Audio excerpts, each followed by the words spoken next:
सभी को जय मसीह की। आज हम पढ़ेंगे यिर्मयाह अध्याय 26। यिर्मयाह की कैद और उसका छुटकारा। योशिय्याह के पुत्र यहूदा के राजा यहोयाकीम के राज्य के आरंभ में यहोवा की ओर से यह वचन पहुंचा।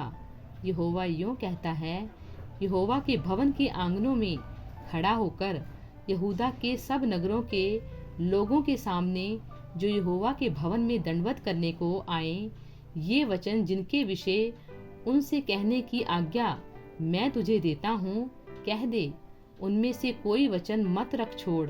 संभव है कि वे सुनकर अपनी अपनी बुरी चाल से फिरें और मैं उनकी हानि करने से पछताऊं, जो उनके बुरे कामों के कारण मैंने ठाना था।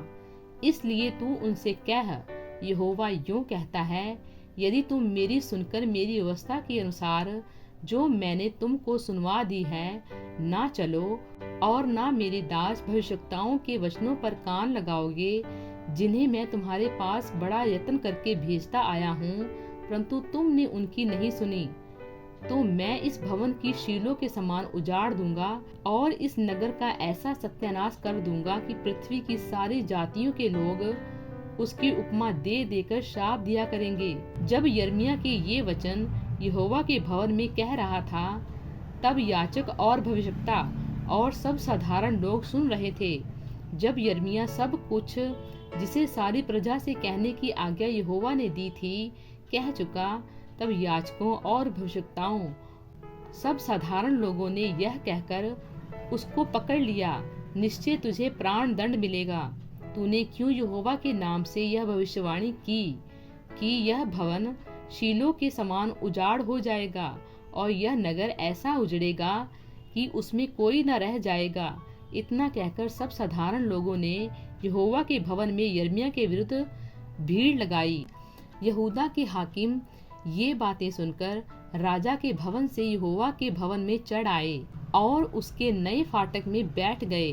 तब याजकों और भविष्यवक्ताओं ने हाकिमों और सब लोगों से कहा, यह मनुष्य प्राण दंड के योग्य है, क्योंकि इसने इस नगर के विरुद्ध ऐसी भविष्यवाणी की है जिसे तुम भी अपने कानों से सुन चुके हो। तब यिर्मयाह ने सब हाकिमों और सब लोगों से कहा, जो वचन तुमने सुने हैं उसे यहोवा ही ने मुझे इस भवन और इस नगर के विरुद्ध भविष्यवाणी की रीति पर कहने के लिए भेज दिया है। इसलिए अब अपना चाल चलन और अपने काम सुधारो और अपने परमेश्वर यहोवा की बात मानो। तब यहोवा उस विपत्ति के विषय में जिसकी चर्चा उसने तुमसे की है पछताएगा। देखो, मैं तुम्हारे वश में हूँ, जो कुछ तुम्हारी दृष्टि में भला और ठीक हो वही मेरे साथ करो।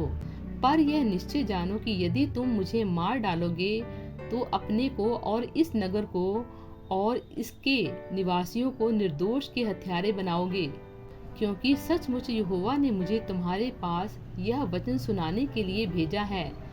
तब हाकिमों और सब लोगों ने याजकों और नबियों से कहा, यह मनुष्य प्राण दंड के योग्य नहीं, क्योंकि उसने हमारे परमेश्वर यहोवा के नाम से हमसे कहा है। तब देश के पुरनियों में से कितनों ने उठकर प्रजा की सारी मंडली से कहा, यहूदा के राजा हिजकिय्याह के दिनों में मोर्शेतवासी मिकायाह भविष्यवाणी करता था।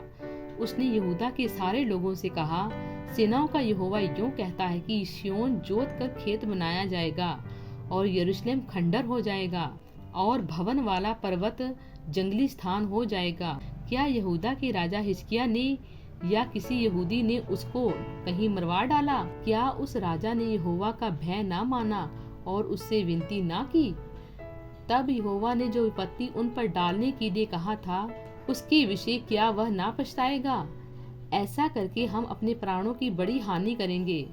फिर शमायाह का पुत्र उरिय्याह नामक किर्यत्यारीम का एक पुरुष जो यहोवा के नाम से भविष्यवाणी करता था, उसने भी इस नगर और इस देश के विरुद्ध ठीक ऐसी ही भविष्यवाणी की जैसी यिर्मयाह ने अभी की थी। जब यहोयाकीम राजा और उसके सब वीरों और सब हाकिमों ने उसके वचन सुने, तब राजा ने उसे मरवा डालने का यत्न किया और उरिय्याह यह सुनकर डर के मारे मिस्र को भाग गया। तब यहोयाकीम राजा ने मिस्र में लोग भेजे, अर्थात अकबोर के पुत्र एलनातान को कुछ और पुरुषों के साथ मिस्र को भेजा। वे उरिय्याह को मिस्र से निकाल कर यहोयाकीम राजा के पास ले आए और उसने उसे तलवार से मरवाकर उसके शव को साधारण लोगों की कब्रों में फिकवा दिया। परंतु शापान का पुत्र अहीकाम यिर्मयाह की सहायता करने लगा और वह लोगों के वश में वध होने के लिए नहीं दिया गया। प्रभु इन वचनों द्वारा आपको बहुतायत से आशीष दें। आमीन।